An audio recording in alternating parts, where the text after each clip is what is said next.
1절부터 13절까지의 말씀입니다. 함께 읽겠습니다. 하나님이여, 찬송이 시온에서 주를 기다리오며 사람이 서원을 주께 이행하리이다. 기도를 들으시는 주여, 모든 육체가 주께 나아오리이다. 죄악이 나를 이겨싸우니 우리의 허물을 주께서 사하시리이다. 주께서 택하시고 가까이 오게 하사 주의 뜰에 살게 하신 사람은 복이 있나이다. 우리가 주의 집 곧 주의 성전의 아름다움으로 만족하리이다. 우리 구원의 하나님이시여, 땅의 모든 끝과 먼 바다에 있는 자가 의지할 주께서 의를 따라 엄위하신 일로 우리에게 응답하시리이다. 주는 주의 힘으로 산을 세우시며 권능으로 띠를 띠시며 바다의 설렘과 물결의 흔들림과 만민의 소유까지 진정하시나이다. 땅 끝에 사는 자가 주의 징조를 두려워하나이다.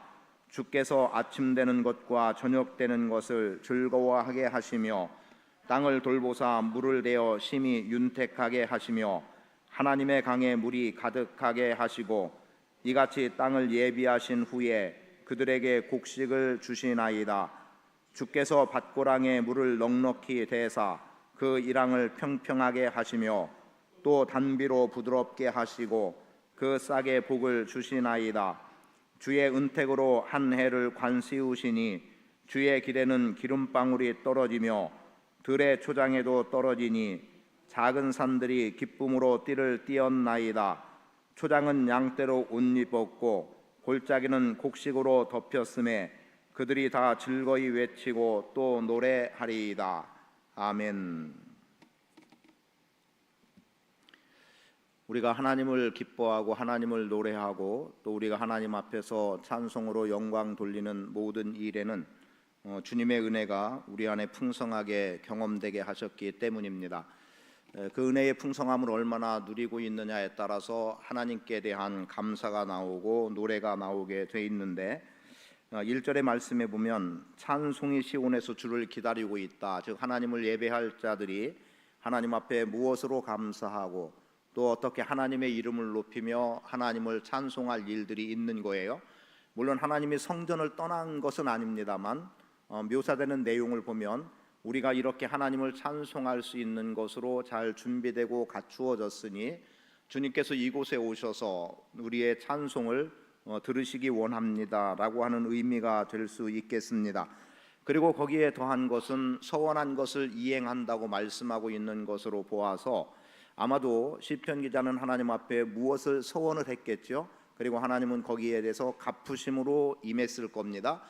또는 내가 하나님 앞에 이렇게 하고 있으니 주님께서 또 어떻게 행해 주실 것이라고 하는 기대의 풍성함이 있었을 거예요. 그러니까 지금 내가 내 삶 속에서 하나님이 얼마나 경험된 것 때문에 하나님을 찬송하겠다. 그 찬송할 사람들, 그 무리들이 지금 성전 시온에 나와 있는 거예요. 즉 하나님이 계신 곳, 하나님의 임재로 상징되는 곳에 나와서 주님이 우리의 찬송을 받으시고 우리의 감사하는 소리를 마땅히 들으셔야 한다라는 거죠. 그렇게 본다면 지금 여러분들이 하나님을 찬송하기 위해서 나왔고 하나님은 이곳에 오셔서 우리의 찬송을 들으셔야 되는 거죠. 왜냐하면 우리가 하나님 앞에 감사할 일이 그만큼 있다는 겁니다. 그리고 또 우리가 하나님 앞에서 이행할 일들이 있고 또는 이행을 한 것 때문에 하나님은 마땅히 그것을 가지고 기쁨으로 받으셔야 된다라고 하는 거죠. 그런데 이렇게 하나님 앞에 찬송하고 기뻐하고 감사해야 될 이유는 분명히 있어요.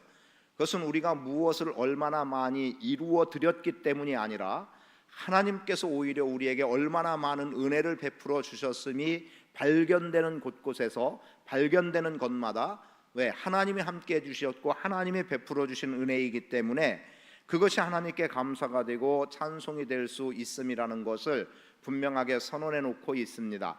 그래서 우리가 믿음으로 고백해 나가는 많은 부분은 하나님께서 우리에게 무엇을 어떻게 행해 주심이라고 하는 하나님께서 나에게 베풀어 주신 그 은혜를 생각하면 우리는 마땅히 하나님을 찬송하고 노래하고 감사하고 기뻐해야 될 이유가 분명히 있다는 것이고, 그래서 마지막 절에 말씀되고 있는 것처럼 다 즐거이 외치고 또 노래합니다 라는 고백처럼 오늘 여러분의 인생 속에서 하나님을 노래하고 다 즐거이 외치며 찬양하며 기뻐할 수 있는 삶이 날마다의 삶 속에서 경험되어져 나가기를 원합니다. 물론 이 날마다의 삶이라는 것은 저는 일상이라는 표현을 많이 쓰고 있고 좋아하는 표현인데, 그래서 구원이라고 하는 문제도 어떻게 적용하고 있냐면, 내가 예수 그리스도를 믿음으로 말미암은 구원과 함께 믿는 자로서 삶 속에서 하나님이 얼마나 많은 것들을 나에게 베풀어 주심, 이렇게 베풀어 주심에 대해서 경험하는 것들이 일상 속에서 내게 나타나지고 있고, 그 경험이 결국 하나님 앞에 일상의 구원이라는 고백으로 나가게 되는 겁니다. 그래서 오늘 하나님이 베풀어 주신 은혜를 생각해 보기를 원하는데, 순서 시편 내용의 1절부터 13절까지 끝절까지의 내용의 흐름대로라기보다는 그냥 제가 좀 더 의미를 전달하기 쉬운 방법으로 한 3가지에서 4가지 정도를 함께 찾아보기를 원합니다. 그 중에 하나는 5절에 기록되어 있는 내용 속에서 우리를 구원하심이라고 하는 구원의 문제입니다. 자, 구원의 문제, 누구에게나 가장 중요한 거예요. 우리 인생으로 본다면 구원을 이 땅에 살아가며 구원을 받았느냐 받지 못했느냐, 또는 내가 준비하는 과정이라고 한다면 구원을 준비한 자로 살아가고 있느냐, 아직도 구원받음에 대한 준비가 되지 않았느냐는 것은 이 땅에 살아있는 우리의 삶 속에서 이 땅에 사는 동안에 가장 중요한 의미가 될 수 있으리라고 봅니다. 그래서 어떤 분은 그러더라고요. 구원을 준비해 놓고 하십시오. 무엇을 하든 구원을 준비해 놓고 하라는 거예요. 구원을 준비해 놓지 않은 채로 무엇을 하고 많은 것을 이루었다고 하는데, 어느 순간 구원과 상관없이 내 인생이 끝나는 그 지점에서는 구원이 준비되지 않은 사람은 불행한 결과를 가져올 수밖에 없음을 이야기하는 거죠. 물론 그것은 성경에 근거한 내용입니다. 한 부자의 이야기, 귀가 닳도록 들었다고 해도 과언이 아닐 만큼 들은 내용 아니겠습니까? 한 부자가 농사를 졌어요. 그 해의 농사는 다른 때보다 더 풍족해서 자기의 창고에 다 쌓아둘 수 없으니까 그 창고를 헐어버리고 더 큰 창고를 짓습니다. 그리고 그의 소득을 다 그 창고에다가 담아 들여놓으니까 그냥 창고를 바라보는 것만으로도, 창고문을 열어놨다면 그 안에 들어있는 풍성한 곡물, 내가 먹고 마시고 누릴 수 있음 때문에 감격해지는 거죠. 그런데 그때 주님께로부터 오는 음성은 뭡니까? 내가 오늘 너의 영혼을 데려간다면, 이 밤에 내 영혼을 내가 도로 찾는다면, 네가 바라보고 즐거워하고 흡족해하는, 먹고 마시고 누리자라고 하는 저 쌓아놓은 저 창고의 것, 누구의 것이 되겠느냐? 다 다른 사람의 손에 돌아가 버리고 마는 거죠. 자기가 붙잡을 수 있는 것 아무것도 없어요. 하나님이 그의 영혼을 데려가기 전까지 얼마나 풍족하게 먹고 사는지는 모르겠지만, 그러나 하나님이 한순간 데려가면 끝나는 거기 때문에, 그래서 창고에 가득 채워놓고 이제는 먹고 마시고 즐기자가 중요한 것이 아니라, 이미 사실은 창고를 채우기 전에 영혼 구원이라고 하는 문제부터 해결됐어야 된다는 거죠. 그리고 났을 때 혹여라도 하나님께서 그의 영혼을 그 밤에 데려가신다 하더라도 그 영혼은 하나님 품에서 안식을 누리는 자가 되기 때문에, 그래서 우리에게 구원은 대단히 중요한 겁니다. 그런데 이러한 구원의 문제를 이야기할 때 8절까지의 내용을 보니까 어때요? 하나님은 창조주 하나님이라는 것부터 표현하고 있습니다. 그래서 뭐라고 말하냐면 이렇게 기록합니다. 바다의 설렘과 물결의 흔들림, 물론 그 6절에서는 산을 세우셨다는 내용이 있고요, 그 위에는 땅의 모든 끝과 먼 바다라는 표현들을 통해서, 그래서 하나님께서 지으심과 함께, 그리고 8절은 뭡니까? 주께서 아침 되는 것과 저녁 되는 것을 즐거워하게 하신다는 내용으로 하나님께서 통치하시고 다스리심이라는 내용으로 연결되고 있어요. 그러니까 오늘 우리의 구원은 주님의 다스림 안에 들어가는 겁니다. 그리고 오늘 우리가 이 땅에서 살아가면서는 아침과 저녁이라고 하는 반복 속에서 나오는 건 뭐예요? 질서예요. 매일의 반복이지만 그것은 질서 가운데 되어지는 것이고, 그렇게 매일의 반복 속에서 우리는 살아갈 이유들이 거듭거듭 생겨나는 거죠. 그런데 이 모든 것 하나님이 지으셨고 하나님이 다스리시고, 그리고 하나님께서 우리에게 얼마나 열어주심에 따라서 오늘 우리는 주님을 경험해 나갈 수 있는 건데, 주의 구원을 맛본 자들은 주의 다스림을 받는 사람들이고, 주의 다스림을 받는 사람들은 삶 속에서 하나님께서 질서 있게 세상을 움직여 나가는 그 모든 영역 안에서 풍요를 누리며 살아갈 수 있다는 거예요. 그래서 그 다음에는 이제 풍성하게 공급해 주시는 내용이 기록이 되고 있습니다. 다만 이 시간에 먼저 생각하기 원하는 것, 여러분의 구원입니다. 내가 하나님 앞에 내 영혼이 구원받았는가? 내가 구원받는 준비를 지금 하며 살아가고 있는가?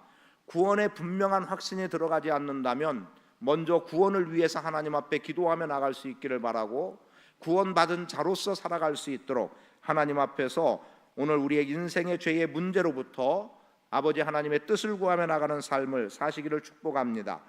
그러면 이제 그 부분에서 죄의 문제를 잠깐 언급했으니까, 두 번째로 오늘 본문 속에서 하나님이 베풀어 주시는 은혜의 두 번째는 기도의 응답입니다. 기도를 들어주시는 분이라고 2절에 말씀하죠. 기도를 들으시는 주여 모든 육체가 주님께 나갑니다. 여기서 육체로 표현되고 있지만 이것은 영혼입니다. 온 영혼이 주님께로 나간다는 거예요. 왜요? 그분은 기도를 들어주시기 때문이에요. 그런데 여러분 잘 들여다보세요. 기도와 관련해서 크게 두 가지를 이야기합니다. 그 중에 하나는 3절에 보면 죄악이 나를 이겨싸우니 우리의 허물을 주께서 사하시리이다 라는 말씀으로 무엇을 이야기하고 있습니까? 죄의 문제를 이야기하고 있어요. 자, 여러분 죄가 강합니까? 여러분의 의지가 강합니까? 죄가 강할까요? 우리의 의지가 강할까요? 사실은 엄밀히 말하면 죄가 더 강해요. 그래서 3절 내용대로 죄악이 나를 이기는 거예요. 다만 지금 우리가 죄를 이겨 사는 것은 구원받은 자이기 때문에, 하나님의 백성이기 때문에 하나님이 나와 함께 하시는 까닭에, 주의 성령이 나를 견고하게 붙들어 주시는 까닭에 죄를 이길 수는 있지만, 그러나 하나님이 내 안에 계시지 않는다면 우리는 죄에게서 백전백패할 수밖에 없는 연약함을 가지고 있습니다. 그런 오늘 우리에 대해서 뭐라고 말합니까? 시편 기자는 죄악이 나를 이미 이겼다는 거예요. 그래서 나는 죄와 허물 가운데 있는데, 그런데 주님은 어떻게 하세요? 죄가 나를 이겨서 나는 죄 가운데 빠졌고, 말씀 그대로 표현하면 죄의 삭은 사망이라고 하는 선언 아래 놓여 있는데 주님은 이 죄를 용서해 주셨다는 겁니다. 그래서 죄와 사망의 그늘 아래 있던 우리를 건져내서 하나님의 자녀로, 하나님의 백성으로, 그게 구원이죠. 그렇게 말씀되어지는 거예요. 그래서 죄악은 나보다 강하기 때문에, 나보다 더 큰 힘을 갖고 있기 때문에, 그래서 오늘 우리는 죄악의 말 또는 죄악의 어떤 행동, 일, 이런 것들이 사실상 우리보다 강한 존재로 작용하고 있기 때문에 주님이 은혜를 베풀어 주시지 않으면, 주님이 우리를 붙들어 주시지 않으면 오늘 우리는 죄 가운데 빠지게 되는 것이고, 물론 그럼에도 불구하고 죄 가운데 빠진 우리에 대해서 허물을 용서해 주시기 때문에, 그래서 기도를 들으시는 주님이 우리에게 중요한 거예요. 여러분, 주님께 기도로 나간다고 하는 것의 아주 기본적인 표현 중에 하나는 우리의 죄와 허물을 용서해 주시기를, 그래서 회개의 기도로 나가는 이유들이 바로 거기에 있는 겁니다. 주님은 우리의 죄를 용서하신다. 비록 죄는 나를 이겨서 나로 죄 가운데 빠지게 했지만 하나님의 구원의 은혜, 그분의 권능은, 우리의 기도를 들으시는 그분은 내 죄를 넉넉히 용서하시고 죄의 삭은 사망이라고 하는 그 선언에 놓여서 사망이 나를 더 이상 주재하지 못하도록 하나님이 나를 살려내시는 겁니다. 그래서 하나님이 베풀어 주신 은혜에 있어서 중요한 것 중에 하나는 하나님은 기도를 들으시는 분이다. 우리가 어떤 죄와 허물을 가지고 주님 앞에 나가도 주님은 용서해 주시는 거예요. 다시는 그 죄 가운데 빠져들지 않겠다고 하는 결단과 함께 주님 앞에 나가면 주님은 용서해 주십니다. 그리고 기도와 관련해서 두 번째로 생각할 수 있는 게 서원의 문제입니다. 1절에 뭐라고 말합니까? 서원을 주님께 이행하겠습니다 라는 거예요. 자, 이행하기도 했고 이행하기도 할 겁니다. 그러니까 그것으로 인해서 하나님 앞에 나가는데, 서원, 우리가 주께 한 소원을 우리가 지킬 것입니다 라는 게 1절에 기록된 내용인데요, 서원하면 어떻습니까? 아마도 여러분들이 서원이라고 하는 하나님과 나와의 관계 속에서 내가 하나님께 약속한다는 의미를 담고 있어요. 하나님이 나에게 약속해 주시기도 하지만 내가 약속인데 우리는 어떻게 하나님과 서원의 약속을 갖습니까? 이런 거죠. 하나님, 이렇게 해 주세요. 이렇게 하겠습니다. 하나님, 이렇게 해 주세요. 이렇게 하겠습니다. 그런데 그 앞에 굳이 가로를 넣고 표현한다면 그러면이에요. 그러면 이렇게 하겠습니다. 하나님께서 이렇게 해 주신다면 내가 그러면 이렇게 하겠습니다가 보통 서원의 개념입니다. 이걸 조금 다른 말로 말하면 이런 거죠. 하나님, 이렇게 하겠습니다.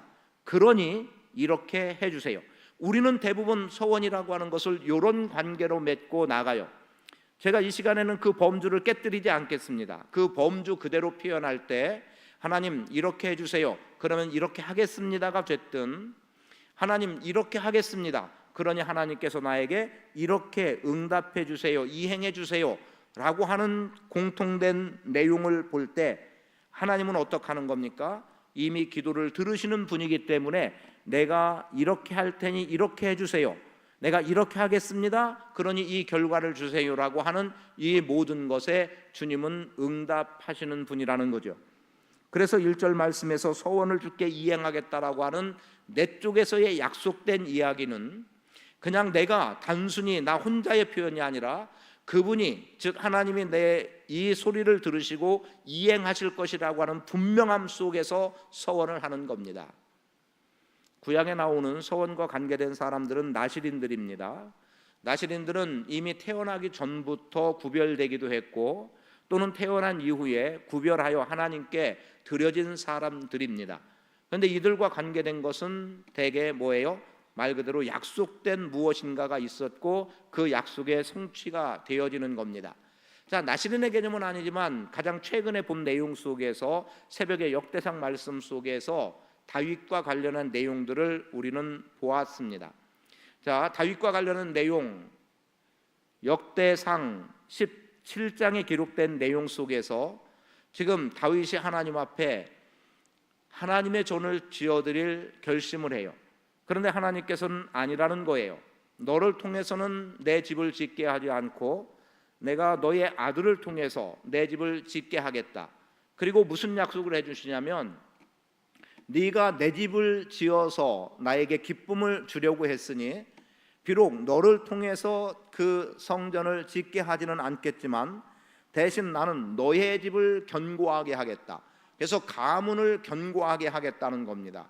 가문이 흔들리거나 대가 끊기지 않도록 하나님께서는 약속을 해 주시는 거예요. 그 약속된 말씀을 다윗이 그대로 붙들고 하나님 앞에 기도하는 거죠. 하나님께서 나에게 이러한 약속을 해 주셨으니 이렇게 내 왕조를 견고하게 세워주시겠다고 했으니 내가 기도할 마음이 생겼습니다 라고 이야기하죠. 기도할 마음은 어디로부터 왔느냐? 내가 어떻게 하겠다는 의지보다 하나님께서 먼저 이만한 것을 약속해 주셨을 때 그것이 내 안에서 반드시 이행되어져야 한다는 것을 다윗은 인식했던 거죠. 그러했기 때문에 그래서 하나님께서 약속하신 말씀이 하나님의 말씀이 헛되이 돌아가지 않도록 나는 그 일의 성취를 위해서 기도하겠습니다. 이런 거예요. 그래서 기도할 마음을 갖고 기도했어요. 여러분 그랬을 때 그것이 어그러질까요? 이행되지 않을 일이 있겠습니까? 하나님의 약속은 반드시 이행되는 것 분명해요. 그러나 때로는 이런 경우들이 있어요. 하나님께 서원을 했는데 또는 약속을 했는데 그런데 내 쪽에서 이행하지 않는 경우가 있기도 하고 하나님 쪽에서 너 이렇게 하라 그러면 내가 이만한 복을 주겠다 했는데 우리가 이행하지 않는 경우들이 있죠. 그 대표적인 게 사실은 이스라엘입니다. 신명기 말씀을 통해서 무엇을 말해요? 너희가 가나안 땅에 들어가면 너희들이 그곳에서 짓지 않은 집에서 살고 심지 않은 것을 거두면서 풍족한 인생으로 살아가게 될 것이다. 그걸 한마디로 말하면 너희가 부자가 될 것이다. 그런데 부자가 되면 너희는 나를 잊어버릴 것이다. 너희의 기억에서 나를 빼놓을 거라는 거예요. 그래서 너희는 나를 기억하고 내가 너희에게 어떻게 행한 것들을 기억하고 그래서 이 율법의 말씀을 굳게 지키라는 것 아닙니까? 그런데 하나님의 말씀대로 그들은 사실은 가나안 땅에 들어가서 얼마 지나지 않아서 하나님보다 바알과 아세라를 섬겨나가는 이방 민족들의 신들을 섬기는 거예요. 왜요? 풍족함이 그들에게서 나왔다고 본 거죠. 풍요의 신, 다산의 신들을 섬기는 겁니다.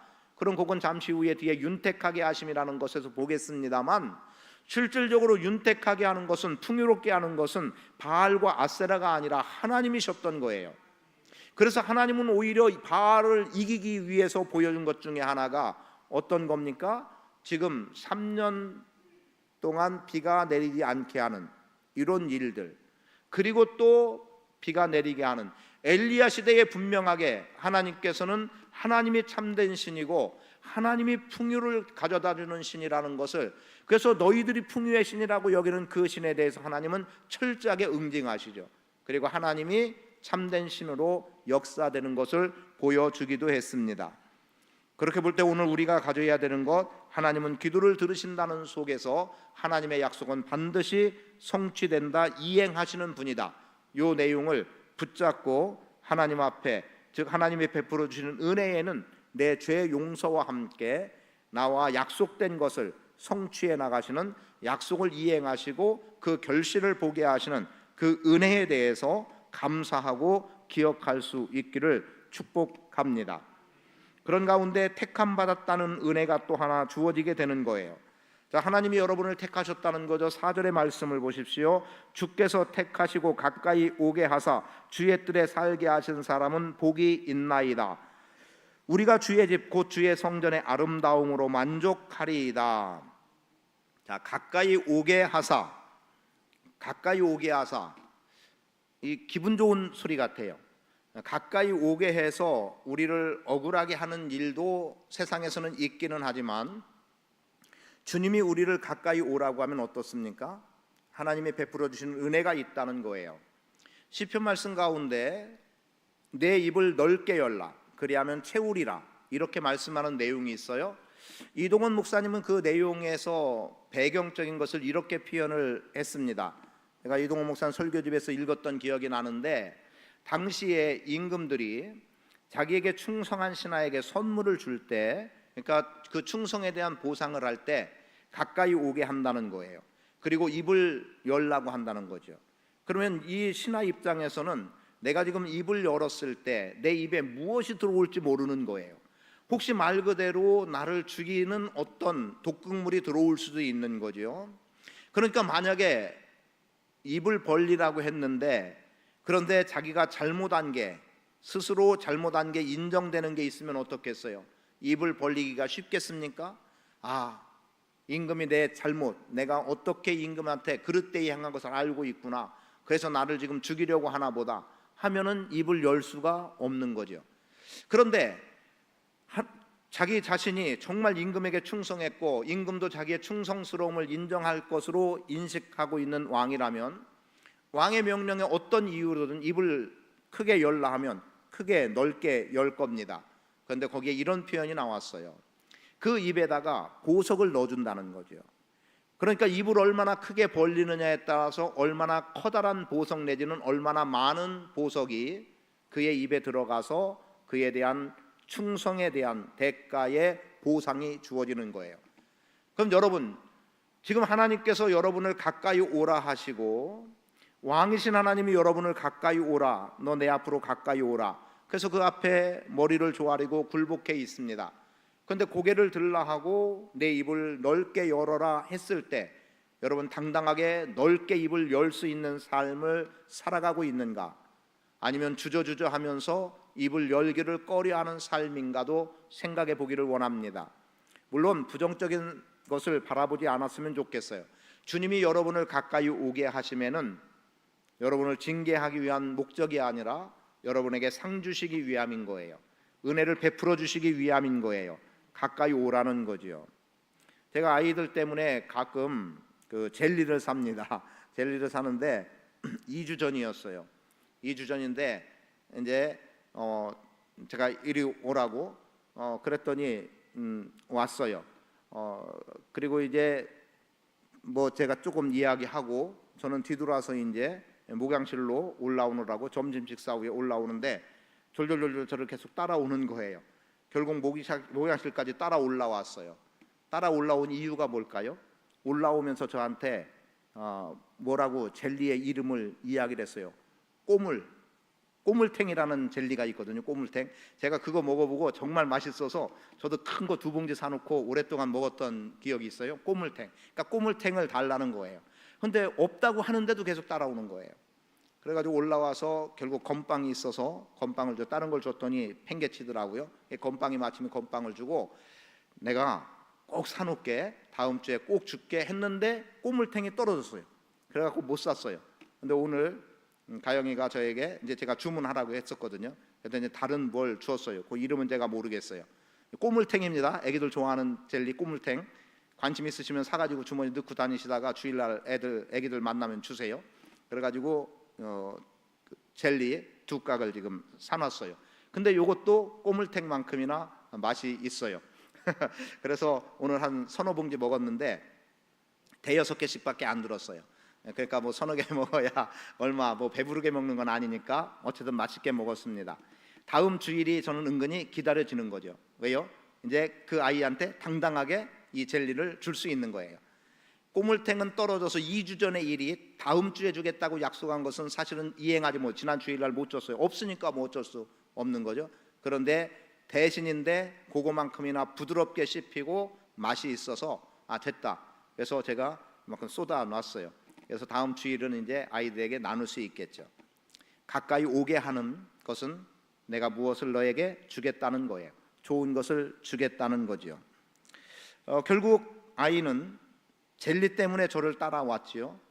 물론 제가 잠깐 이리와 했을 때는 그걸 주려고 오라고 했던 건 사실은 아니었지만 그 아이는 제가 평소에도 다른 것을 주고 했던 것 때문에 당연히 줄 거라고 생각하고 왔던 것 같아요. 자, 그럼 주님이 가까이 오게 하셔서 주님 전에 머무르고 있는 여러분, 주의 뜰에 살게 하신 사람은 복이 있다고 말하죠. 가까이 오게 해서 주의 뜰에 살게 하시네. 이 살게는 머물게 한다는 거예요. 머물게 한다. 그런데 이 머무는 것이 완전히 제자리를 찾아서 더 이상 이동하지 않을 정착의 의미가 아니라 일시적으로 거주한다는 의미를 담고 있더라고요. 그런데 일시적으로 거주한다는 것은 이 땅에서 우리도 영원히 이 땅에 사는 존재가 아니라는 것 아시죠? 그런데 지금 주의 뜰에 살게 하신, 주께서 택하시고 가까이 오게 해서 주의 뜰에 살게 하신 사람은 복이 있다라고 하는 내용의 주의 뜰에 살게 하는 것은 예배하기 위해서 성전에 잠시 머무는 예배자들에게 주어지는 복이라는 거예요. 별 반응이 없네요. 제가 잘못 전달한 것 같은데 오늘 여러분들에게 하나님이 복 주시고자 함이란다는 거라니까요. 주의 뜰인 이 성전에 여러분을 가까이, 내게 가까이 와라 해서 이렇게 이 밤에 나오신 여러분들에게, 여러분 여기에다가 아예 그냥 터를 잡고 여기서 살라는 게 아니에요. 여기서 먹고 자고 하라는 게 아니라 예배하기 위해서 잠시 머무는 이 성전인 거죠. 우리는 예배하기 위해서 잠시 머물잖아요. 이렇게 머물러 예배하는 예배자들에게 주어지는 복이라는 거예요. 그 복이 여러분 안에게 있는 겁니다. 그러니까 주님께 택함 받았다는 것은 하나님을 예배하기 위해서 택함 받았다는 것이고, 하나님께서 하나님을 예배하는 자들에게는 반드시 복을 준다는 의미가 있는 것이고요. 그래서 여러분들이 주의 전에서 주의 뜰에 살게 된 것, 잠시 예배하기 위해서 잠시 머물러 예배하는 그 자체가 가장 값지고 귀한 복이라는 것을 기억하면 되겠습니다. 그런데 그 내용 속에 우리가 주의 집, 곧 주의 성전의 아름다움으로 만족한다는 것에, 야, 성전 대단하네, 이렇게 훌륭한 대리석으로 지었네, 아니 금은보화로 이렇게 치장을 했네. 지금 다윗은요 솔로몬 성전을 경험한 사람이 아니잖아요.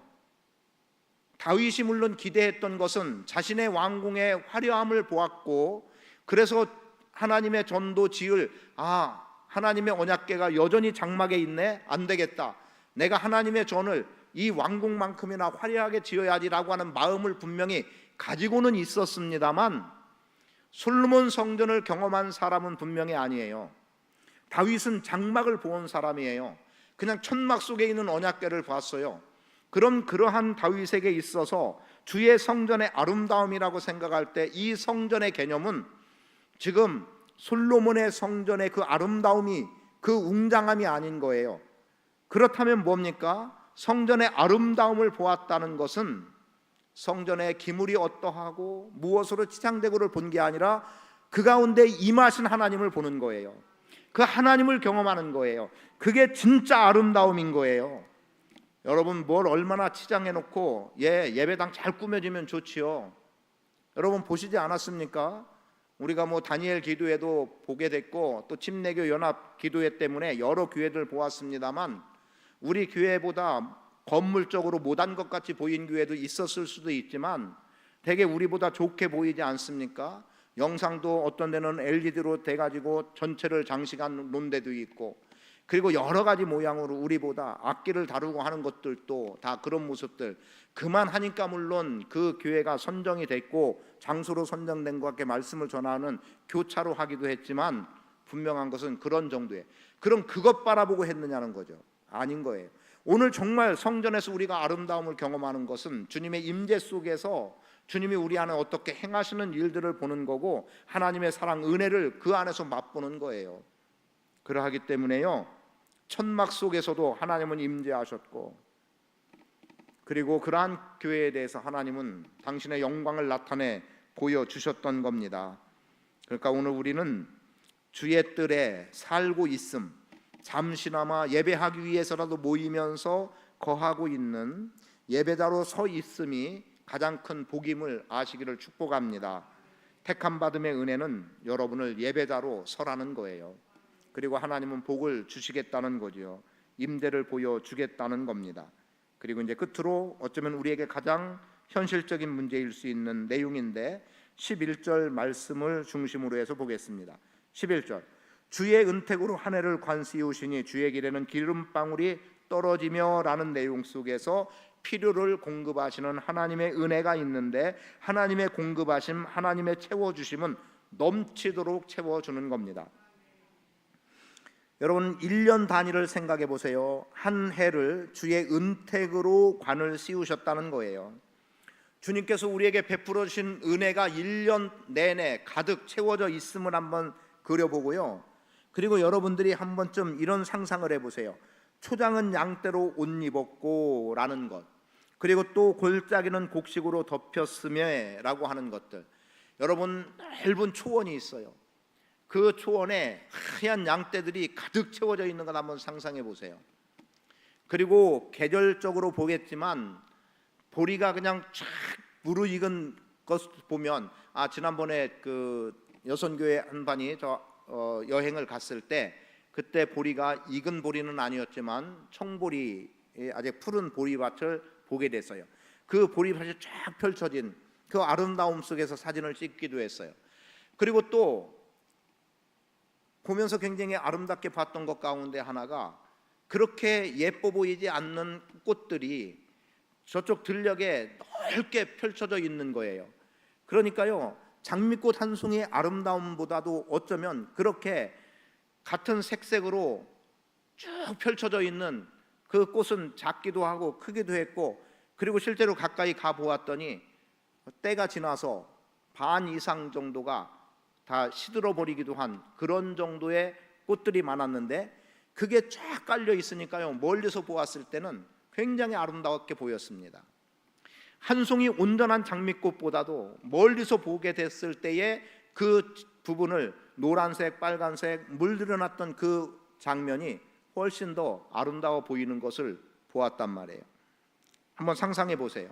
하나님이 나에게 베풀어 주신 은혜, 내가 목축하는 사람이라고 할 때 양떼가 이 푸르른 초원을 덮고 있다고 상상해 보고, 내가 농사를 짓는 거예요. 그 곡물이 가득하게 채워져서 노랗게 무르익어서 추수할 때가 됐을 그때를 상상해 보신다면, 주의 은택으로 한 해를 관씌워 주셨다라고 하는 한 해의 풍성함을 하나님이 공급해 주시는 것에 우리는 넘치는 은혜에 감사할 수 있어야 합니다.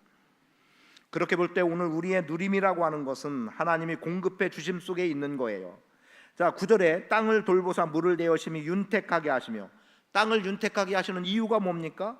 바로 주의 은택으로 한 해를 관씌우셔서 들의 초장에도 떨어지게 하셔서 기름이 떨어지게 하셔서 양떼로 가득 채워주고 곡식으로 덮게 해주시기 위해서 땅을 풍요롭게 해주시는 거예요.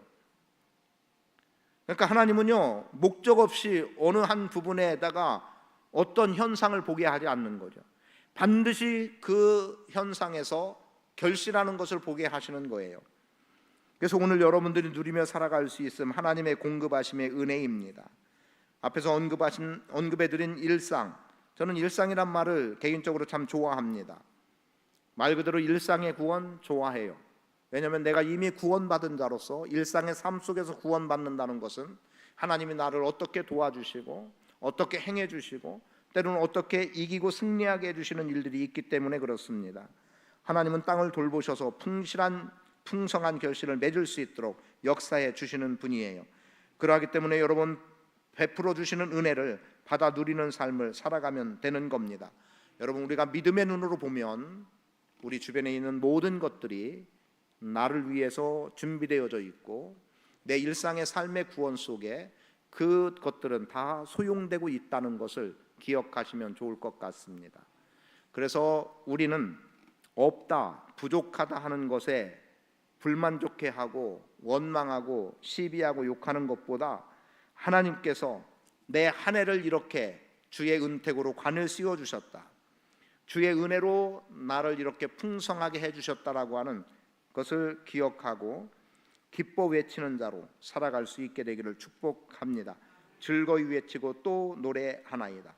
여러분 인생은 초장의 양떼로 옷입힘 같고 여러분의 인생의 풍요로움은 골짜기의 곡식으로 덮여 있음 같음을 기억하시고 하나님의 은혜의 풍성함 때문에 감사로 나가는 복 있는 성도의 삶을 사시기를 축복합니다.